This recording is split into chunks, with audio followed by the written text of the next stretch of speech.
صلوا عليه وسلموا تسليما الله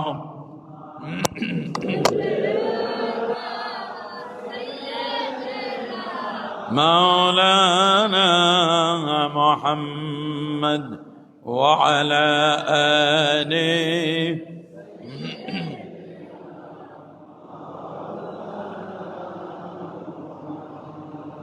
যারি জন্য কাঁদরে মন সে তো সোনার মদিনা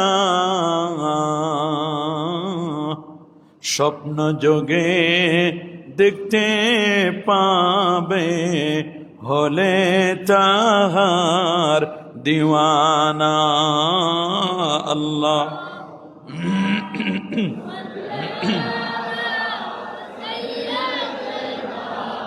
مولانا محمد وعلى آل سيدنا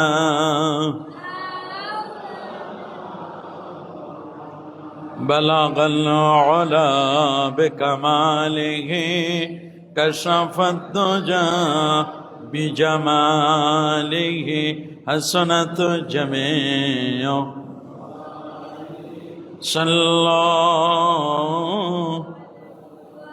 আসুন একটু মহব্বতে জিকির করে লা ইলাহা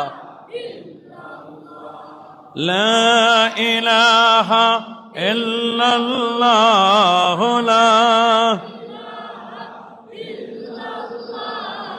লা ইলাহা ইল্লাল্লাহ লা ইলাহা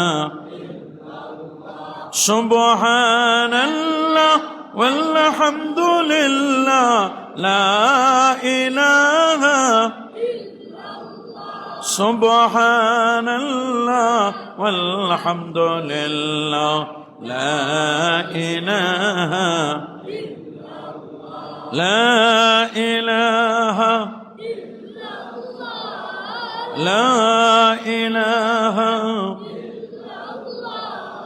لا إله إلا الله حسبي ربي جل الله حسبي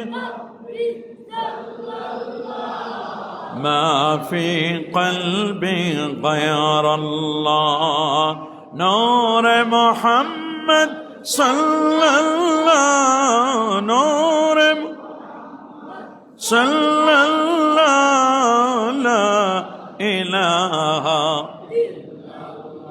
سبحان الله والحمد لله لا إله إلا الله محمد رسول الله صلى الله عليه وسلم حجرات علماء کرام শ্রদ্ধাভাজন মুসল্লিয়ান নিজাম অনলাইন এবং অফলাইনে যারা আমাদের বক্তব্য শুনছেন আপনাদের সকলকে অন্তরের অন্তঃস্থল থেকে জ্ঞাপন করছি মোবারকবাদ। সবটুকুন শুকরিয়া, সবটুকুন প্রশংসা সে মহান রব্বে করিমের দরবারে যিনি আজকের এই পবিত্র রবিউল আউয়ালের চাঁদের সর্বশেষ দিনে আজকের এই জুমার নামাজ আদায়ের লক্ষ্যে পৃথিবীর শ্রেষ্ঠতম জায়গা আল্লাহর ঘর মসজিদে আসার ও বসার, তার দরবারে সিজদা করবার সুযোগটুকু এনায়েত করলেন। কালিমাতুশ শুকর আদায় করে আমরা একবার পড়ে নিচ্ছি আলহামদুলিল্লাহ।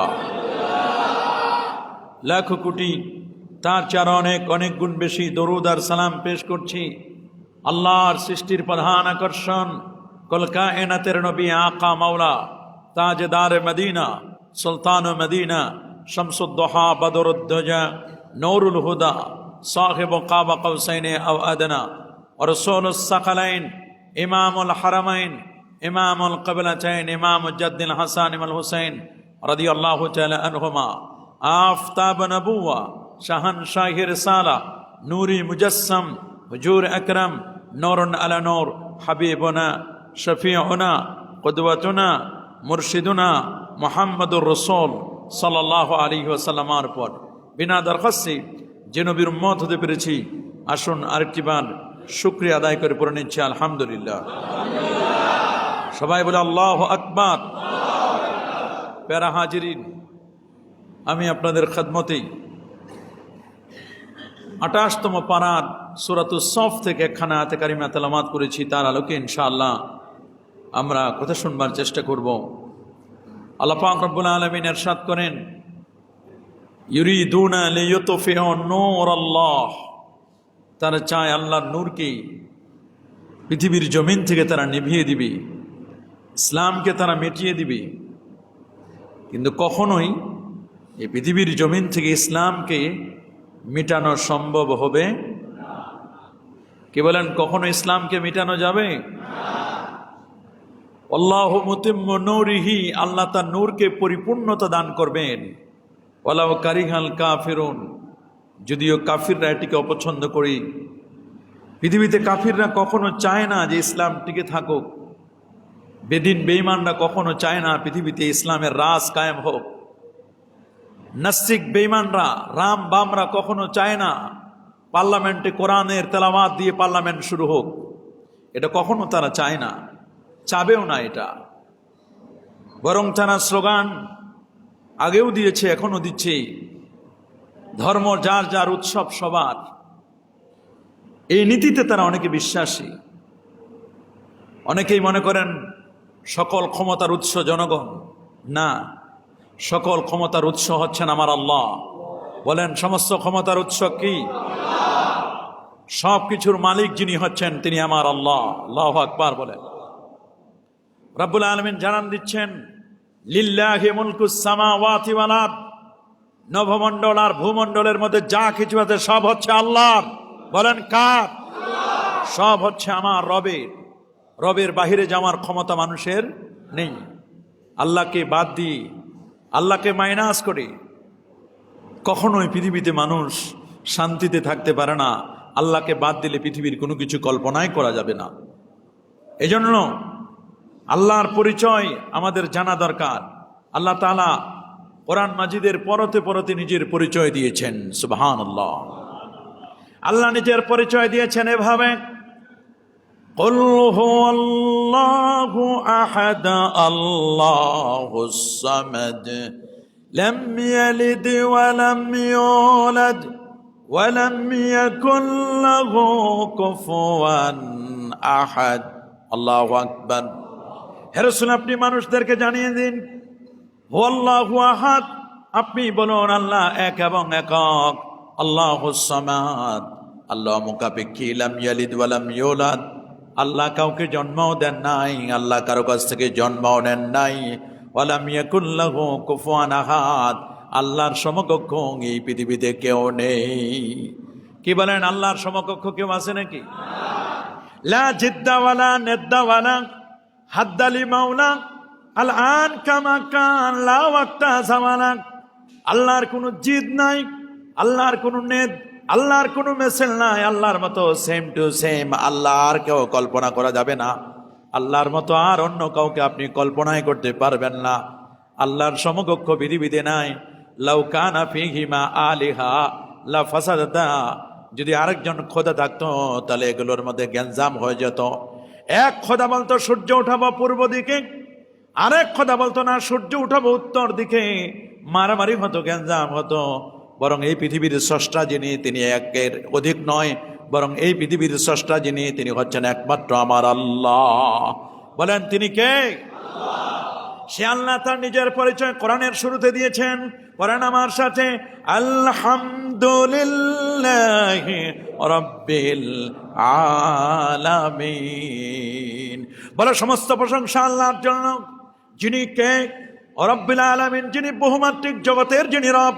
আর রহমান আর রাহিম, যিনি দাতা এবং দয়ালু, যিনি রহমান, যিনি রাহিম, যিনি মালিক ইয়াউমিদ্দিন, বিচার দিবসের যিনি মালিক, যিনি কিয়ামতের দিনের প্রতিদান দেবেন। ইয়াকা না'বুদু ওয়া ইয়াকা নাস্তাইন, একমাত্র আমরা তারই ইবাদত করি, তার কাছে আমরা সাহায্য চাই। আমরা ইবাদত হবে একমাত্র আল্লাহর, সাহায্য চাইব একমাত্র রবের কাছে। বলেন কার কাছে? আল্লাহ ছাড়া অন্য কাছে আমরা সাহায্য চাইব না। নেমাল মাওলা ওয়া নেমান নাসির, আমরা বলি হাসবুনাল্লাহু ওয়া নেমাল ওয়াকিল, ওকিল হিসাবে আমার আল্লাহ আমার জন্য যথেষ্ট। নেমাল মাওলা ওয়া নেমান নাসির, কতই না উত্তম আমার অভিভাবক। নেমান নাসির, সাহায্যের জায়গা হচ্ছে আল্লাহর কাছে আমরা চাইব। চাওয়ার মালিক চাইব যার কাছে, যিনি দিতে পারেন তিনি হচ্ছেন আমার আল্লাহ। আল্লাহু আকবার। আল্লাহ দিলে আল্লাহর কমে যায় না, আমরা মানুষকে দিতে দিতে কমে যায়, আমাদের ভান্ডার ফুরায় যায়, কিন্তু রবের ভান্ডার কখনো ফুরায় না। রবের কাছে যা আছে তিনি যদি কিয়ামত পর্যন্ত দিতে থাকেন, আল্লাহর ভান্ডারের কোনো কমতি নাই। আমরা চাইবো এই জন্য আল্লাহর কাছে যা কিছু চাইবো সব আল্লাহর কাছে। হাত্তাল মেলহা, খাবার খেতে বসেছি লবণ ফুরায় গেছে, এটাও চাইবো আমার আল্লাহর কাছে, কারণ সবকিছুর নিয়ন্ত্রণ যিনি করেন তিনি হচ্ছেন আমার আল্লাহ। বলেন তিনি কে? আল্লাহ বলছেন সূরাতুল মুলক, মালিকানার নামে সূরা, রাজত্বের নামে সূরা। আল্লাহ বলছেন তাবারাকাল্লাযী বিয়াদিহিল মুলকু ওয়া হুয়া আলা কুল্লি শাইইন কাদির, আল্লাযী খালাকাল মাউতা ওয়াল হায়াতা লিয়াবলুয়াকুম আইয়ুকুম আহসানু আমালা ওয়া হুয়াল আজিজুল গফুর। আল্লাহু আকবার। তিনি সেই বরকতময় আল্লাহ, যার হাতে সবকিছুর, যার কুদরতি ক্ষমতায় আছে সব। বিয়াদিহিল মুলক, এই রাজত্ব আল্লাহ যাকে চান তাকেই দিতে পারেন। কুলিল্লাহুম্মা মালিকাল মুলক তুতিল মুলকা মান তাশা ওয়া তুযিল্লু মান তাশা তুইজ্জু মান তাশা ওয়া তুযিল্লু মান তাশা। কুলিল্লাহুম্মা মালিকাল মুলক তুতিল মুলকা মান তাশা ওয়া তানজিউল মুলকা মিম্মান তাশা। আল্লাহ যাকে চান রাজত্বের ফুলের মালাটা তার গলায় পরায় দেন, আবার আল্লাহ যাকে চান ফুলের মালা কেড়ে নিয়ে তাকে জুতার মালাও পরাই দিতে পারেন। আল্লাহ মাঝে মধ্যে পরীক্ষা করেন ক্ষমতা দিয়ে, দেখি ক্ষমতা পাওয়ার পরে এদের অবস্থাটা কেমন হয়। ক্ষমতা পেয়ে কি আমাকে ভুলে যায় নাকি? ক্ষমতা পাওয়ার পরে ভুলে গেলে চলবে না। ক্ষমতা পাওয়ার পরে ক্ষমতার অপব্যবহার করলে আল্লাহ ওই ক্ষমতা আপনাদের কাছে রাখবে না। মনে রাখবেন, ক্ষমতার যদি অপব্যবহার করেন, ক্ষমতা আপনি পেয়েছেন, হয়তোবা কোনো ফেসিলিটি আপনি পাচ্ছেন, মনে করছেন যে আমি অনেক ক্ষমতা পাওয়ারফুল, কিন্তু এই পাওয়ার থাকবে ততক্ষণ যতক্ষণ আপনি রবকে ডাকবেন, আল্লাহকে স্মরণ করবেন। যখন মানুষের প্রতি জুলুম করবেন, অন্যায় করবেন, মানুষকে অন্যায় ভাবে, মানুষের প্রতি যখন অন্যায় অত্যাচার, উৎপীড়ন, নির্যাতন, নিপীড়নের স্টিম রোলার যখন চালাবেন, রব্বুল আলামিনের পক্ষ থেকে আপনার কাছ থেকে ক্ষমতা সিজ করে নেওয়া হবে। আল্লাহ আপনাকে ক্ষমতায় রাখবেন না। এটা টুডে অর টুমরো। আল্লাহ মাঝে মধ্যে ছাড় দেন, আল্লাহ ছেড়ে দেন না, ছাড় দেন, সুযোগ দেন। দেখি তুমি সোজা হও নাকি, দেখি তুমি কি আমার লাইনে চলো কিনা, দেখি না তুমি ফিরে আসো নাকি। যখন দেখলেন না 15 বছরেও ফিরে আসলো না, আল্লাহ বলেন এবার আমি হট লাইনে চলে যাচ্ছি। আল্লাহু আকবার। এটা শুধু তাদের জন্য নয়, আমরাও যখন পরবর্তীতে ক্ষমতা পাবো, আল্লাহ মাঝে মধ্যে দেখেন যে না 15 বছর নির্যাতিত নিপীড়িত ছিলা, তোমাদের প্রতি অনেক জুলুম করা হয়েছিল, মাজলুম ছিল তোমরা, ক্ষমতা পাওয়ার পরে তোমরা যদি আবার নতুন করে জালেম সাজো, আগের যে অবস্থা হয়েছিল তোমাদের অবস্থা তার চেয়ে আরো কঠিন হবে। এতে কোনো সন্দেহ নাই, কথার মধ্যে কোনো ফাঁক ফোকর নাই, ক্রিস্টাল ক্লিয়ার কাট কথা। আগে যারা ক্ষমতায় ছিল তারা যেমন মানুষের প্রতি জুলুম করেছিল, নতুন করে যদি আপনারাও জুলুম করেন, আগের যে অবস্থা ছিল তার চেয়ে বড় কঠিন অবস্থা হবে আপনাদের আমাদের। কোনো সন্দেহ নাই। কি বলেন, কোনো সন্দেহ আছে? ইসলামকে বিজয় করবেন আমার আল্লাহ, এটা আমার আল্লাহর ওয়াদা। ইসলামের বিজয় হবে, ইসলামের বিজয় আমরা দেখতে পাচ্ছি। এদেশ এক সময় ইসলাম ওলারা এদেশের শাসন করবে। আল্লাহু আকবার। ইখতিয়ার উদ্দিন মোহাম্মদ বিন বখতিয়ার খিলজি এদেশে ইসলাম এবং মুসলমানদের জন্য যে কাজ করে গেছেন, 1204 এসে মাত্র অল্প কয়েকজন সেনা নিয়ে দেশটাকে বিজয় করেছেন। আল্লাহু আকবার। এই জন্য বাবা মনে রাখতে হবে, এই দেশ ওলি আল্লাহর বাংলাদেশ, এটা কোরআন সুন্নাহ দেশে চলবে। কিন্তু মনে রাখবেন, ইব্রাহিমের সন্তান যারা, ইব্রাহিমের সন্তানেরা, মিল্লাতু আবিকুম ইব্রাহিম, আমরা ইব্রাহিম নবীর, মুসলিম জাতির পিতা হচ্ছে ইব্রাহিম আলাইহিস সালাম। আল্লাহু আকবার। মুসলিম জাতির পিতা হচ্ছেন সাইয়্যিদুনা হযরত ইব্রাহিম খলিলুল্লাহ। যার নামে কোরআনের সূরা সূরাত ইব্রাহিম। আল্লাহু আকবার। সূরাত ইব্রাহিমে আল্লাহ বলছেন সুন্দর করে, আলিফ লাম রা কিতাবুন আরসালনাহু ইলাইকা লিতুখরিজান নাস মিনাদ দুলুমাতি ইলান নূর। কিতাবুন, এটা এমন এক কিতাব, এমন এক কিতাব, এমন এক পুস্তক। কিতাবুন আনসালনাহু ইলাইকা, যে কিতাবটা আমি আল্লাহ আপনার উপর নাজিল করেছি। টার্গেট হলো লিতুখরিজান নাস, যাতে করে আপনি মানুষদেরকে বের করতে পারেন মিনাজ যুলুমাতি ইলান নূর, অন্ধকারের পথ থেকে মানুষকে আলোর পথে নিবেন, ইসলামের পথে নিবেন, কোরআনের পথে নিবেন, নবীর সুন্নাহর পথে নিবেন। এটা হচ্ছে ইসলামের মেসেজ। মানুষদেরকে কোরআনের পথে আনতে হবে। কোরআন চলবে সব জায়গায়, কোরআন এবং সুন্নাহর আইন চলবে সব জায়গায়। দেশের রান্নাঘর থেকে নিয়ে, পাকের ঘর থেকে নিয়ে পার্লামেন্ট পর্যন্ত কোরআনের আইন যদি চলে, দেশের মধ্যে কোনো অন্যায় থাকবে না। আল্লাহু আকবার। ইসলামের অনুশাসন আমাদেরকে চালাতে হবে। ইসলাম প্রতিষ্ঠার জন্য রক্ত যারা দিয়েছেন, পরেও দিবে, সামনেও দিবে। কার রক্ত কবুল করবেন এটা জানেন একমাত্র আমার আল্লাহ। তবে আরো রক্ত দিতে হবে, রক্তের প্রয়োজন আছে। রক্ত ছাড়া ইসলাম কখনো পৃথিবীতে প্রতিষ্ঠিত হবে না। তবে হ্যাঁ, আল্লাহ নবী তার বাড়ির মাধ্যমে ইসলাম কায়েম করেন নাই, নবী তার আদর্শের মাধ্যমে ইসলাম কায়েম করেছিল। আল্লাহু আকবার। মারামারি কাটাকাটির মাধ্যমে ইসলাম নয়, ইসলাম প্রতিষ্ঠিত হবে সুন্দর আদর্শ দিয়ে। যদি প্রয়োজন হয় তসবিহ ফেলে দিয়ে, তসবিহ রেখে দিয়ে, যদি প্রয়োজন হয় তরবারি ব্যবহার করার প্রয়োজন হলে তরবারিও ব্যবহার করতে হবে। এটা প্রয়োজন মাফিক। কিন্তু ইসলাম সাথে সাথে প্রথমে তরবারি নয়। হযরত শাহজালাল ইয়ামানি আল মুজাররাদি, যিনি ইয়ামান থেকে এসেছিলেন গৌর গোবিন্দের মতো ব্যক্তিকে সোজা করার জন্য, এক হাতে ছিল তসবিহ, আরেক হাতে ছিল তরবারি।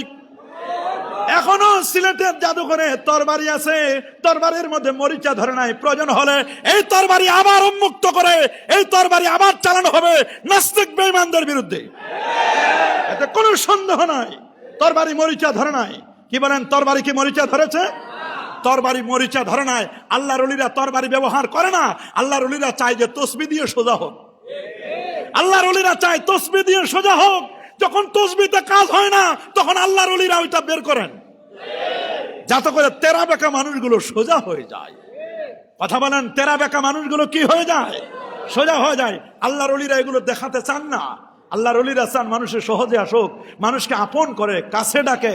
কে আহলে হাদিস, কে সালাফি, কে কওমি, কে আলিয়া, কে সরকারি, কে স্কুল, কে কলেজ, কে ইউনিভার্সিটি, কে রিক্সাওয়ালা, সবাই আমার ভাই। আপন করে নেন, আপন করে নেন, কাছে ডাকেন, কাছে ডাকে তাদেরকে বুঝান এটার নাম দিন, এটার নাম ইসলাম, এটা মুসলমান, এটা নবীর আদর্শ, এটা আউলিয়া উলিয়াদের দর্শন। আল্লাহু আকবার। কপাল যদি ভালো হয়, কপাল যদি ভালো হয় তাহলে বুঝে যাবে। কথা বলুন, কপাল যদি ভালো হয়, নসিব যদি ভালো হয়, বুঝতে কোনো সময় লাগবে না, বুঝে যাবেন তার। আল্লাহু আকবার। রব্বুল আলামিন বলেন, ইন্নাদ দীনা ইনদাল্লাহিল ইসলাম, আমার আল্লাহর কাছে মনোনীত জীবন ব্যবস্থাটার নাম হচ্ছে ইসলাম। বলেন কি? সবাই বলেন না ইসলাম। ইসলাম, ইসলাম ছাড়া অন্য কিছু আছে নাকি? আল্লাহ বলেন ইসলাম ছাড়া যদি অন্য কিছু তালাশ করো, ধ্বংস তোমার জন্য, তুমি ক্ষতিগ্রস্ত হবে। রব্বুল আলামিন বলেন, ওয়া মান ইয়াবতাগি গায়রাল ইসলাম দীনান ফালান ইউকবালা মিন ওয়া হুয়া ফিল আখিরাতি মিনাল খাসিরিন। ওয়া হুয়া ফিল আখিরাতি মিনাল খাসিরিন। আল্লাহু আকবার। ওয়া মান ইয়াবতাগি, যে ব্যক্তি তালাশ করবে, যে ব্যক্তি সার্চিং দেবে, গায়রাল ইসলাম, ইসলামকে উপেক্ষা করে, ইসলামকে বাদ দিয়ে যদি অন্য কিছু তালাশ করো, গায়রাল ইসলামে দীনান, ইসলামকে ধর্ম হিসাবে, শুধু ধর্ম নয়, ইসলাম হচ্ছে দিন, পূর্ণাঙ্গ জীবন ব্যবস্থা। বলেন না ইসলাম কি শুধু ধর্ম? ওই যে বের করছে ধর্ম যার যার, উৎসব সবার, এই আকীদা আমরা বিশ্বাস করি না। কি বলেন, বিশ্বাস করি? সামনে দুর্গাপূজা আসতেছে, আসুক, দুর্গাপূজা আসতেছে, তারা তাদের ধর্ম পালন করুক, কোনো আপত্তি নাই। তারা তাদের সেটা পালন করুক। প্রয়োজন হলে সরকার তাদেরকে নিরাপত্তা দিবে, তারা ট্যাক্স দেয়, জিজিয়া দেয়, কর দেয়, তাদের নিরাপত্তা দিবে। কিন্তু এর মানে এই নয় যত পারা মূর্তি বানাও, মূর্তি পাহারা দিবে মাদ্রাসার ছাত্ররা। এই স্লোগানে আমরা বিশ্বাসী নই। কষ্টই আসে না, এই স্লোগানে আমরা বিশ্বাসী নই। কোন আলেম, কোন ওলামা, কোন পীর, কোন বুজুর্গ টুপিওয়ালা দাড়িওয়ালা মূর্তি পাহারা দিতে পারে না। পারে নাকি? যেখানে ইব্রাহিম আলাইহিস সালাম নিজেই তিনি মূর্তি ভাঙার জন্য, সেই সময় তিনি মূর্তি ভাঙার জন্য এসেছিলেন, তিনি মূর্তি পাহারা দেওয়ার জন্য বলেন নাই। তিনি বলেন নাই শিরকের মতো কাজ মূর্তি বানাও, এটা কখনো কোনো ধর্ম উপদেষ্টার বক্তব্য হতে পারে না। বরং একথা বলতে পারেন যে যারা যা কাজ করছে, আমাদের অন্য ধর্মাবলম্বী যারা, তারা কি করবেন? তারা তাদের কাজ করুক, তাদেরটা রাষ্ট্র পাহারা দিবে, যেহেতু তারা জিজিয়া দেয়, কর দেয়। কথা বলেন? এর মানে এই নয় যে ধর্ম উপদেষ্টা বলবে যে যার যত মন চায় মূর্তি বানাও, তাহলে তো শিরকের প্রতি উৎসাহিত করা হবে। অথচ ইসলাম এসেছে শিরককে এই পৃথিবীর জমিন থেকে, শিরক বিদআতকে এই পৃথিবীর জমিন থেকে নিশ্চিহ্ন করে দেওয়ার জন্য। কথা বলেন? শিরকের কুঠার আঘাত করতে হবে। ইন্না শিরকা লাযুলমুন আযীম, শিরক হচ্ছে আকবারুল কাবায়ের, সবচেয়ে বড় অপরাধ হচ্ছে শিরক। বলেন সবচেয়ে বড় অপরাধটার নাম কি? আরো যারা বলেন, শিরককে জমিন থেকে নিঃশেষ করতে হবে। শিরককে নিঃশেষ করতে হবে। শিরকে জলি আছে, শিরকে খপি আছে। যে সমস্ত মাজারে পূজা চলে, যে সমস্ত মাজারে সিজদা চলে, সেই মাজারগুলোকে বুলডোজার দিয়ে প্রয়োজন হলে সংশোধনের প্রস্তাব দিতে হবে। সংশোধন না হলে ওদেরকে গ্রেফতার করে ওদেরকে শাস্তির আওতায় আনা হবে। সব গায়েবী মাজারগুলো ভেঙে দেন। যেখানে কোনো ধরনের ওলি আল্লাহ নেই, গায়েবী মাজার পেট পূজারের জন্য বানিয়েছে, মুরগি খাওয়ার জন্য, খাসি খাওয়ার জন্য, পেট বড় করার জন্য যারা বানিয়েছে, ওই সমস্ত গায়েবী মাজারগুলো ভেঙে দেওয়ার প্রয়োজন হলে ভেঙে দিতে আমরা প্রস্তুত। কথা বলেন? গায়েবী মাজার কি মাজার বলেন না? কোনো লাশ নাই, ওইটা বানাইছে শুধুমাত্র, আমরা দেখে আসছি, কিছু ছিল না। কিন্তু পরবর্তীতে দেখা গেছে ওই জায়গায় একটা গায়েবী মাজার বানাইছে, বসে স্বপ্নে পাইছে মাজার, স্বপ্নে মাজার বানায়া পেট পূজার জন্য এগুলো তৈরি করেছে। এগুলো পেট পূজারি, ওগুলো শিরকের আড্ডাখানা। শিরক হয়, শিরকের কুঠার আঘাত করতে হবে, শিরকের মূলে আস্তানায় আঘাত হানতে হবে। কথা বলেন? শিরক করতে দেওয়া যাবে না, বেদাতে সাইয়া করতে দেওয়া যাবে না। হক সেটা শিরকে জলি, শিরকে খবি। তবে হ্যাঁ, শিরক বলে হক্কানি পীর মাশায়েখদের মাজার যদি ভেঙে দেওয়ার চেষ্টা করো, হাত ভেঙে দিবে আল্লাহর পক্ষ থেকে, পা ভেঙে যাবে আল্লাহর পক্ষ থেকে। নিজের মাথাকে পাহাড়ের সাথে যদি চুরমার করতে চাও, তোমার মাথা ভেঙে চুরমার হয়ে যাবে। কখনো আল্লাহর ওলিদের শান মানকে তুমি কখনো ভুলুণ্ঠিত করতে পারবে? এটাও মনে রাখতে হবে। ইসলাম হচ্ছে ভারসাম্যপূর্ণ একটি জীবন ব্যবস্থা। মিল্লাতু আবিকুম ইব্রাহিম, আমরা ইব্রাহিম নবীর সন্তান। কার সন্তান বলেন না? কার সন্তান?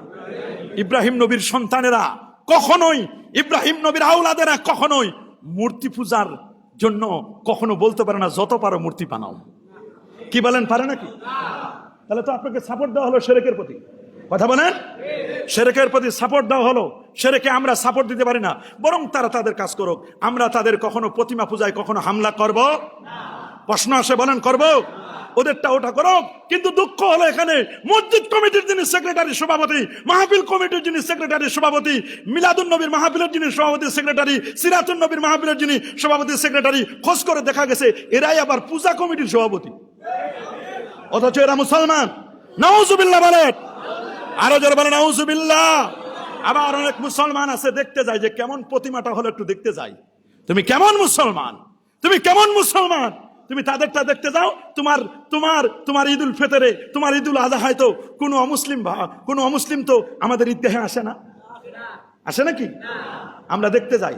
কবে জানি, এই কয়েকদিন আগে একটা জায়গায় গেলাম, বলে হুজুর দোয়া করেন, আমাকে তো এবার পূজা কমিটির সভাপতি বানাইছে। আমি বললাম মাহফিল কমিটির তো সভাপতি, আমার কাছে আবার দোয়া চাই। আমি কাছে আইরে পড়া কপাল, দোয়া চাও তুমি? চিন্তা করে দেখেন, এগুলো কি মুসলমানের কাজ? বলেন? ওদের সাথে আমাদের কোনো হিংসা নাই, দ্বন্দ্ব নাই, কলহ নাই। একটা জায়গায় শুধু অবস্থা হলো এই, আমরা আল্লাহকে এক মানি আর তারা আল্লাহকে মানে না। তারা আল্লাহকে মানলেও বিভিন্ন প্রতিমা দিয়ে তারা মানে। কথা বলেন? 70 কোটি দেবতা এরকম বিভিন্ন মানে মানব, তাদেরটা তাদের হিসাব। তাদের সাথে তাদের কোনো প্রতিমায় কখনো আঘাত করতে যাবেন? কি বলেন, যাবেন নাকি? আমার বক্তব্য আবার উল্টা বুঝবেন না। আমি আপনাদেরকে যেটা বুঝাচ্ছি যে কখনো ইসলামপন্থী যারা মুসলমান, টুপিওয়ালা, দাড়িওয়ালা, মাদ্রাসার তালেবুল ইলমের দ্বারা আপনি কখনো মূর্তি পূজার সেই পূজা মণ্ডপ কখনো পাহারা দেওয়ার ব্যবস্থা করতে পারেন না। এটার জন্য পুলিশ আছে, র্যাব আছে, সেনাবাহিনী আছে, তারা ব্যবস্থাপনা করবে। কথা বলেন? হ্যাঁ, এমন একটি সময় গেছে যে সময় হয়তো বা তাদের প্রতিমার প্রতি আঘাত করতে পারে, সেই সময়টি ছিল একটা কঠিন কঠিন একটি মুহূর্ত। ওই মুহূর্তে যেটা পাহারা দিয়েছেন সেটার অবস্থা ভিন্ন। কিন্তু এখন বক্তব্য উড্ডয় করে নেন যে না, এগুলো মুসলমানের সন্তান, ইব্রাহিম নবীর সন্তানেরা কখনো এগুলো কাজ করতে পারে। আপনারাও তাদের মূর্তি পূজায় কখনো দেখতে যাবেন না। এটা আপনি মুসলিম, আপনার ইসলাম আছে, আপনার দিন আছে, আপনার জীবন ব্যবস্থা আছে। ওইখানের কোনো বাজারে গিয়ে আপনার সন্তানকে পাঠাবেন না। অনেকেই পূজার ছুটি মুসলমানরা বেশি উপভোগ করার চেষ্টা করে। ওদের না যত মাথা ব্যথা, তার চেয়ে এদের মাথা ব্যথা বেশি। কারণ পূজার ছুটি কবে, কবে কি অবস্থা, এগুলো নিয়ে বেশি খাটাখাটি করে তারা। এটা মুসলমানের কাজ? যারা বলেন এটা মুসলমানের কাজ? तौहीद की अमानत सीनों में है हमारा, ये आसान नहीं मिटा दो नामो निशाना हमारा। তারা চায় মুখের ফুৎকার দিয়ে ইসলামকে মিটাই দিতে চায়। ইসলামকে মিটাই দেওয়া সম্ভব হবে? যারা বলেন হামলা, একের পর এক হামলা হচ্ছে বিভিন্ন রাষ্ট্রগুলোতে। মুসলিম কান্ট্রিগুলো যখনই মাথাচাড়া দিয়ে উঠছে, তখনও কিন্তু হামলা হচ্ছে মুসলমানদেরকে পৃথিবীর জমিন থেকে নাস্তানাবুদ করে দেওয়ার জন্য। রাশিয়া তো লেগেই আছে, যুক্তরাষ্ট্র তো লেগেই আছে। এরাও কিন্তু এখন আমাদের টার্গেট হলো বাংলাদেশ। বাংলাদেশকে কিভাবে একটা মানে এই দেশটাকে কিভাবে বিশৃঙ্খলায় ফেলে দেওয়া যায়, এটা কিন্তু কম চেষ্টা করে নয়। আমাদেরকে চেষ্টা করতে হবে, সজাগ দৃষ্টি রাখতে হবে। বাংলাদেশের প্রতি ইঞ্চি মাটিতে কোরআন এবং সুন্নাহ রাজত্ব কায়েম করতে হবে। বাংলাদেশের প্রতি ইঞ্চি মাটিতে আল্লাহর শাসন প্রতিষ্ঠা করতে হবে। তবে নিজের মন গড়া নয়, বরং কোরআন এবং সুন্নাহ, ইসলাহে নফস, ইসলাহে কওম, ইসলাহে হুকুমত, নিজের সংশোধন, সমাজ সংশোধন, দেন রাষ্ট্র সংশোধন করতে হবে। আগেই যদি রাষ্ট্র সংশোধন করতে যান, নিজে সুদ খাবো, ঘুষ দিব, বেপরদাগিরি, বেহাপনা, নিজে মারামারি করব, হল দখল করব, মসজিদ দখল করব, রাস্তা দখল করব, দোকান দখল করব, নিজের অফিস দখল করব, এ নিয়ে ব্যস্ত থাকবো। আর মনে মনে টার্গেট করব, যদি রাষ্ট্রটা ইসলামী রাষ্ট্র হতো, নিজের 3.5 হাত বডির মধ্যে ইসলাম নাই, ইসলাম খোঁজেন আপনি পার্লামেন্টে কি? পার্লামেন্টে ইসলাম খোঁজার আগে, পার্লামেন্টে আল্লাহর দিন খোঁজার আগে নিজের 3.5 হাত বডির মধ্যে আগে দিন আনেন। উনার টেনশন কেমনে পার্লামেন্টে কেমনে ইসলাম কায়েম করবে। তা আমি জিজ্ঞেস করলাম, আপনার দাড়ি তো ঠিক নাই, আপনার ভিতরে তো ইসলাম নাই, আপনার টুপি তো ঠিক নাই, আপনার তো জামা ঠিক নাই। বলে হুজুর আপনারা খালি সুন্নত নিয়ে টানাটানি করেন। আমি বললাম সুন্নত নিয়ে? আমারে বলে যে ইসলাম কি শুধু দাড়িতে, ইসলাম কি শুধু টুপিতে? আমি বললাম তাহলে ইসলাম কিসে? টুপিতেও ইসলাম নাই, দাড়িতেও ইসলাম নাই, জামাতেও ইসলাম নাই, সুন্নতেও ইসলাম নাই। তাই ইসলাম কোন জায়গায়? ইসলাম কি খালি মারামারিতে? কথা বলেন নাকি? ইসলাম কি মারামারিতে?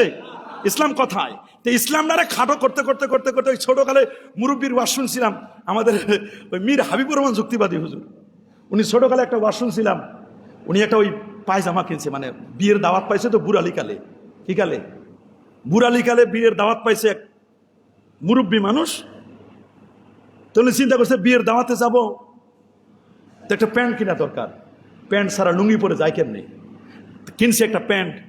প্যান্ট কেনার পরে আসছে, বাসায় আসে ট্রায়াল দিয়ে দেখে যে প্যান্টটা অনেক বড়, বড় হয়ে গেছে। প্যান্টটা বড় হয়ে গেছে, এই প্যান্ট লয়ে যায় কেমনি? তো নিজের স্ত্রীকে জিজ্ঞেস করছে, শোনো বুড়ালিকালে একটা বিয়ের দাওয়াত পাইছি, প্যান্টটা তো বড় হয়ে গেছে, তোমার সময় সুযোগ থাকলে আমার প্যান্টটা একটু কাটে দাও। 1 বিঘত কাটলে হবে। কয় বিঘত? 1 বিঘত কেটে দিবা। আচ্ছা ঠিক আছে, রাখো, সময় সুযোগ হলে, কাজ কারবারে অবসর হলে তারপর করে দিব। তো ভাবে বোঝা গেছে, এমন ভাবে বুঝতেছেন যে মনে হয় করবে কিনা। নিজের বৌমাকে ডাকছে, বৌমা এটা একটু ঠিক করে দিবা। বলে আচ্ছা আব্বা ঠিক আছে, সাংসারিক কাজকর্ম শেষের দিকে দেখি, চেষ্টা করব আমি। পরে নিজের মেয়ের ইন্টার পরীক্ষা চলতেছিল, জিজ্ঞেস করছে, মারে জানি তোর অনেক পরীক্ষার ব্যস্ততা, তারপরে তোমার আব্বা হিসাবে আমি শেষ দিকে একটা আবদার জানাই, আমি একটা প্যান্ট কিনছি, আগামীকালকে বিয়ের দাওয়াতে যাব, প্যান্টটা একটু কেটে দিও। 1 বিঘত বড় হয়ে গেছে, একটু কেটে ঠিক করে। ঠিক আছে আব্বা যান, ইংরেজি পরীক্ষা, তারপর আমি চেষ্টা করবো রাতের মধ্যে। 3 জনে তার দায়িত্ব কর্তব্য পালন করছে। এমন দায়িত্ব পালন করছে, প্যান্টটা প্রথমে নিজের স্ত্রী কাটছে 1 বিঘত, কাটার পরে জায়গা মতো রেখে দিয়ে আসছে। দেন বৌমা চিন্তা করছে, আমার শ্বশুর আব্বা একটা কথা বললো, এটা কেমনে ফেলে দিই, উনি কি আর 1 বিঘত কাটছে। পরে নিজের মেয়ে চিন্তা করতেছে, হারে পরীক্ষাটা দিব, পরীক্ষা দিতে গিয়ে যদি আব্বার বদদোয়া পাই, একটু কাজটা করেই দিই। শেষ পর্যন্ত মেয়েও 1 বিঘত কাটছে। প্যান্ট আর ফুল প্যান্ট নাই, ওটা হাফ প্যান্ট হয়ে গেছে। পরের দিন পড়তে গিয়ে দেখেন যে ওরে বাপরে বাপ, প্যান্ট তো আর প্যান্ট নাই, জায়গা মতো না, ওটা বেজাগায় চলে গেছে। ইসলামকে কাঁদতে কাঁদতে কাঁদতে, টুপিতে ইসলাম নাই, দাড়িতে ইসলাম নাই, পোশাকে ইসলাম নাই, এখানে ইসলাম নাই। ইসলামটা কোন জায়গায় দেখায় দেন আপনারা? এই যে ইসলাম নাই নাই নাই নাই নাই নাই নাই নাই বলতে বলতে বলতে বলতে ইসলামে তো 12টা বাজাই দিলেন। 12টা না, এখন 1টা বাজে গেছে, 1:03 বাজে। তো বড় কঠিন অবস্থা, ইসলামের অবস্থা বড় কঠিন। এই জন্য ইসলামকে যদি এরকম মাইনাস করতে থাকেন তাহলে কিন্তু নিজেরা মাইনাস হয়ে যাবেন। কথা বলেন, নিজেরা কি হয়ে যাবেন? মাইনাস হয়ে যাবেন। এই জন্য সমস্ত ইসলামপন্থীদের আমি আবদার জানাচ্ছি, সমস্ত ইসলামপন্থীদেরকে আমার আবেদন, আহ্বান, কে কোন দলের, কে কোন মতের সব ভেদাভেদ ভুলে গিয়ে একটা প্ল্যাটফর্মে আসুন। কথা বলেন, ঐক্যবদ্ধ প্ল্যাটফর্মে আসতে হবে, ঐক্যবদ্ধ প্ল্যাটফর্মে আসতে হবে। গত সময় বক্তব্য দিয়েছিলাম, আল্লাহর মেহেরবানি পরের দিনে দেখলাম, আমাদের বক্তব্য হোক আর না হোক, কিন্তু পরের দিনে দেখলাম শিক্ষা কমিটিতে যারা ছিল সব কটারে খরচ দিয়ে দিয়েছে, একটাও রাখে নাই। আমি চিন্তা করি আমার কথায় না হোক, কিন্তু আমি আপনাদেরকে জানাইতে পারছি, আল্লাহর দরবারে আমি বলতে পারবো যে আল্লাহ, আমি বলেছিলাম কার কথাই হয়েছে, যার কথাই হয় হোক, কিন্তু ওই শিক্ষা কমিটিতে একজন নাই, বলে পুরো টোটালটাই বাতিল, পুরোটাই বাদ দিয়ে দিয়েছে। আলহামদুলিল্লাহ বলেন, আরে যেমন আলহামদুলিল্লাহ। এখন আর এই সুযোগ নাই যে আলেম ওলামাদেরকে বাদ দিয়ে, ইসলামপন্থীদেরকে বাদ দিয়ে এমন কোন কমিটি করবেন যে কমিটির মধ্যে নাস্তিক রামবামদের ক্ষমতা থাকবে, রামবামদের দখল থাকবে। এত সোজা না, কথা বলেন, এত সোজা নাকি? ইসলামকে মিটাই দেওয়ার জন্য যারা চেষ্টা করছেন, ইউরিদুনা লিইউতফিউ নূরাল্লাহ, ইসলামকে মিটাতে পারে নাই, পারছে নাকি? বুশ কালেহেনিল মানফুস চেষ্টা করেছিল, ওই ইবলিসটা চেষ্টা করেছিল, কম না। ইরাকের জমিন থেকে ইসলামকে মিটাই দিবে, ইরাকের জমিন থেকে ইসলামকে মিটাতে পারে? ইরাকের জমিন থেকে ইসলামকে মেটাতে পারবে না। ইরাক হচ্ছে কুব্বাতুল ইসলাম, ইসলামের গম্বুজ, ইসলামের মার্কাজ বাগদাদ। হালাকু খান কম চেষ্টা করে নাই ইসলাম থেকে, বাগদাদের জমিন থেকে ইসলামকে মিটাই দিবে, কিন্তু পারে নাই কেন? ইরাকের জমিনে শুয়ে আছেন, বাগদাদের জমিনে শুয়ে আছেন হযরতে আলীউল মুরতাদা রাদিয়াল্লাহু তাআলার মতো শেরে খোদা, সেখানে শোয়া, সেই জমিনে শুয়ে আছেন হুজ্জাতুল ইসলাম ইমামে গাজালি রহমাতুল্লাহ আলাইহি, সেই ইরাকের জমিনে শুয়ে আছেন আরেকজন বড় পণ্ডিত আবু হামেদ ইমামে গাজালি রহমতুল্লাহ আলাইহি। সুবহানাল্লাহ।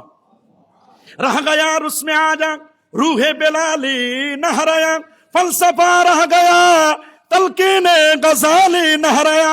ইসলাম রয়েছে, মুসলমান রয়েছে সবাই, রসম রয়েছে আজানের বটে, আজানে রুহু বেলাল নেই, ফালসাফা আছে প্রাণহীন পরে। আল গাজালিরে কথায় পাই, ইমাম গাজালিরে পাওয়া যায় না, দর্শন তো আছে। আজান আছে, মুয়াজ্জিন আজান দেয়, মাইক তো 20-25টা দিয়ে আজান দেয়, তারপরে ফজরের আজান শোনার পরে অনেকের ঘুম ভাঙে না, আর হযরতে বেলালের আজান আরশে আজিম পর্যন্ত পৌঁছে যেত। উনার যে অ্যাপ্লিকেশন, উনার যে আবেদন, উনার যে চিন্তা চেতনা, উনি সেই আল্লাহু আকবার বলতো তো আল্লাহু আকবারের মতো বলতো। আর আমরা এখন আর্টিফিশিয়াল আল্লাহু আকবার বলি, বলেন কি? আমাদের আল্লাহু আকবার, ইনশাআল্লাহ, মাশাআল্লাহ সব আর্টিফিশিয়াল হয়ে গেছে, বলতে হয় জন্য বলি, বলেন না, বলতে হয় এই জন্য। ইনশাল্লাহ বলার পরে ভাই ইনশাল্লাহ ঠিক থাকবে তো? আগে মানুষ ইনশাল্লাহ বলতো ইনশাল্লাহর মতোই, আল্লাহ চাহে তো চেষ্টা করতো, এখন ইনশাল্লাহ বলে ফাঁকি দেয়। কি বলে ফাঁকি দেয়? ইনশাল্লাহ বলে ফাঁকি দেয়। এরকম লোক আছে না নাই? ইরাকের জমিন থেকে ইসলামকে মিটানো যায় না, ইসলামকে মিটানো সম্ভব হবে? ইরাকের জমিনে শুয়ে আছেন মাযহাবের ইমাম আজম আবু হানিফা রাহমাতুল্লাহ আলাইহি। চার মাযহাবে হক, হানাফি, শাফি, মালিকি, হাম্বলি, যে কোনো মাযহাব মানেন, কোনো আপত্তি নাই। আপনি হানাফি হন, শাফি হন, মালিকি হন, হাম্বলি হন, সবাইকে হানাফি হতে হবে এমন কোনো শর্ত নাই। 4টা মাযহাবই হক। বলেন 4 মাযহাবই কি? আপনি শহীদ মাঠ, মসজিদ টার্গেট, মসজিদ যদি টার্গেট হয়, আপনি এই রাস্তা দিয়ে আসেন, কোনো আপত্তি নাই, পিছনের রাস্তা দিয়ে আসেন, আপত্তি নাই, এই রাস্তা দিয়ে আসেন, আপত্তি নাই, এই রাস্তা দিয়ে আসেন, আপত্তি নাই। টার্গেট হলো শহীদ পার মসজিদে নামাজ পড়া, টার্গেট হলো আল্লাহ এবং আল্লাহ রাসূল, টার্গেট হলো জান্নাত। আপনি যেই পথে আসেন, তবে পথটা হতে হবে কোরআন সুন্নাহ ইজমা কিয়াসের আলোকে আপনার পথ, মন মতো মন মাতানো পথ নয়, নিজের চিন্তা চেতনায় পথ নয়। কথা বলেন, আপনি যেভাবে আসেন, টার্গেট হবে জান্নাত। বলেন আমাদের টার্গেট কি? আরো জোরে, আমাদের টার্গেট কি? আমাদের টার্গেট হচ্ছে জান্নাত। বাগদাদের জমিন আছে বিশর হাফির মতো আল্লাহর ওলি, সুবহানাল্লাহ বলেন, আল্লাহু আকবার বলেন। সেই বাগদাদের জমিনে 70,000 ওলি আউলিয়ার মাজারাত আছে, আল্লাহু আকবার। বড় বড় বুজুর্গানের দিন বিশর হাফির মতো প্রতি সপ্তাহে দিন আল্লাহর হাবিবের জিয়ারত পেতেন। তিনি জমিনে কখনো জুতা পায়ে দিয়ে হাঁটতেন না। আল্লাহু আকবার, আল্লাহু আকবার, এত বড় পণ্ডিত। বাগদাদের জমিনের একটি ঘটনা ঘটে গেল 400 হিজরির দিকে। এক মহিলা ছিল, প্রসিদ্ধ মহিলা। কোনো নারী মারা গেলে, বাগদাদে, ইরাকের বাগদাদে কোনো নারী মারা গেলে ওই মহিলাটা তার গোসল দিত। প্রসিদ্ধ মহিলা ছিল। আছে না এলাকার ভিতরে কবর খনন করা ব্যক্তি? আছে না? এলাকার অমুক লোক কবর খনন করে, কেউ মারা গেলে তার সংবাদ দেওয়া হয়। গত কয়েকদিন আগেও দেখলাম যে এক লোক একটা ঘোড়াই কিনছে শুধু কবর খনন করার জন্য। সংবাদ পাইলে ঘোড়া চালিয়ে উনি কি কয়েক হাজার কবর জীবনে খনন করছে। উনি প্রসিদ্ধ কবর খননে। এরকম কাফনের কাপড় সবাই পরাইতে পারে না। আপনাকে যদি বলা হয় যে এই মাইয়েতকে দিলাম কাফনের কাপড় পরান, আপনি তো কে কোন জায়গায় বলে আমি মাইয়েত রেখে দৌড় দিবেন আপনি? কথা বলেন না কেন? কাফনের কাপড় পরাইতে পারবেন? সবাই কিন্তু পারে না। তো এরকম সবাই মাইয়েতকে গোসল দিতে পারে না, অনেকে দেখতেই পারে না চেহারাটা। এক মহিলা ছিল বাগদাদের জমিনে, আজ থেকে প্রায় 1100 বছর আগে। উনি বাগদাদে যারাই মারা যেত, লোক সংখ্যা তো কম ছিল, যারাই মারা যেত তাদেরকে কাফনের কাপড় পরাতেন। বলেন কি পড়তেন? তো উনাকে একটা মেসেজ দেওয়া হলো, জানানো হলো যে অমুক জায়গায় এক মহিলা মারা গেছে, আপনি তার কাফনের কাপড় পরাবেন। তো মহিলাটার ওই সময় পিরিয়ড চলতেছিল, মিনিস্ট্রেশন পিরিয়ড। মা খালাদের প্রতি মাসে 3 দিন থেকে 10 দিন পর্যন্ত তারা অসুস্থ থাকে না? বলেন না থাকে? এটা তাদের নোকসানিয়াত। আমরা তো 30 মাসের 30 দিনে আমরা নামাজ পড়তে পারি। মহিলারা চেষ্টা করলেও পারবে? কমপক্ষে 3 দিন, সর্বোচ্চ 10 দিন পর্যন্ত তারা নামাজ পড়া ওদের জন্য জায়েজ নাই।